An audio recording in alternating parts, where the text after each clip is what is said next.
Mehribanlarım. Sizin köpüňiz majerekde diýäňiz. Ama men hem şu albomyň ilk çykany ikinji aýdyma kän garaşdyrdyň. Öňküler ýalyk. Albom çykarymda arasyna bir kep detal ýazdım da. Bu gedegem şeýlerini bize söz beripdim. Ýöne sözümde durup bilmedim. Aslında men durjokdum ýöne bir näçe sebäpler üçin klibiň şol aýdymny goýup bermedim. Oňam sebäbini wagt gelip men size aýdyp berer. O iş olmasa başka bir iş. Alaydım olmasa başka bir aýdym.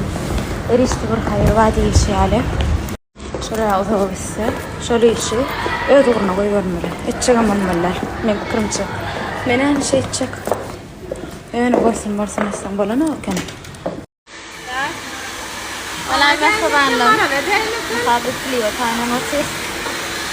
İstoramdan başlasam siz bilen lütfen foto paylaşalım. Hatay molluk.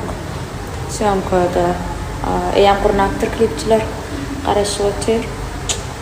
Koynamda çalışýakda kliba gidýär. Ella krizinin renkine. Un kliba şoranca obuzda düşen.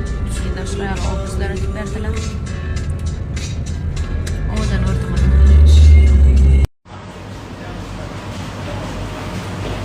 Kemal sağlamlar. Men Sultan Lawatlara geldim. Görýän bolsaňyz aýnalarynyň çyralary hem ýok. Neme? Sultan Lawatlary berde wagtlaýynça oturýarlar. Olar şumat göçe-göçlükde. Esip bolsa, bulardan hem täzere garaşyn. Üstünde koýnagam ýadyňyza düşen bolsa, bahar koýnaklar maňa geçen ýyl sowga edipdi. Geyip, kliba düşmek. Bir ýyldan soň esibes bar eken. Bahar koýnaklar geýdim sowgadyňyzy.